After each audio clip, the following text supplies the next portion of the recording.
The Hownsgill Viaduct, in some sources called Hownsgill Viaduct and locally called the Gill Bridge, is a former railway bridge located west of Consett in County Durham, England. It is currently used as a footpath and cycleway. After the West Durham Railway constructed a line to Crook, the Stockton and Darlington Railway, SNDR, began construction of the Weardale Extension Railway to Crook, which opened on November 8, 1843 from a junction on its leased Weardale Railway. As a result, the Derwent Iron Company proposed an extension from Crook to the foot of the Meeting Slacks Incline, which later became Waskerley, to provide a southern shipping route for their lime and iron products. Having obtained an extension of their right-of-way from the Bishop of Durham, the Derwent Iron Company submitted the plans to the SNDR, who agreed to the extension as long as the Derwent Iron Company leased the entire southern section of the former SNTR to them. The Stanhope to Carhouse section passed into the possession of the SNDR on 1 January 1845, with the completed 10-mile, 16 kilometers, Weardale Extension Railway from the Ware Valley Junction to Waskerley opening on May 16, 1845.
Having taken over the line, the SNDR proposed to bypass Hownsgill through construction of a suitable bridge. They commissioned Thomas Bouch to design and supervise the construction of such a structure. Bouch's design was submitted to Stevenson, who recommended the use of inverted arches under the 5 central piers to reduce ground loading. The construction tender was won by John Anderson, who started works in 1857, with Rowley created to enable the workers to access the site.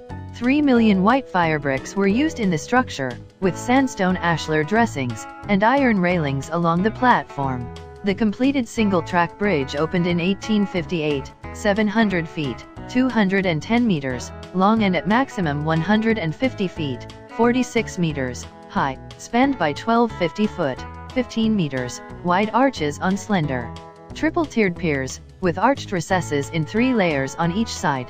The railway was closed to regular passenger services on May 23, 1955. The line was fully closed in the early 1980s, with the tracks lifted by 1985.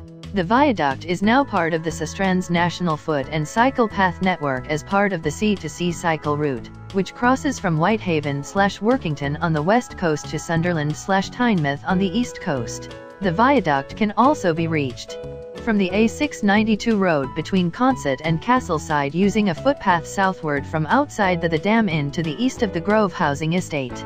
The viaduct is about 0.5 miles, 0.80 kilometer, walk. In 2012, anti-suicide fences were fitted to the bridge. There had been 1 suicide from the bridge every 2 weeks in the first half of 2011 and 5 between January and August 2012. Despite this, in August 2017, a woman fell to her death from the wrong side of the anti-suicide fence.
The caves are sometimes referred to as the Gill Caves. They used to be part of an old stone quarry. They were formed when the miners removed the stone from underneath the cliff surface.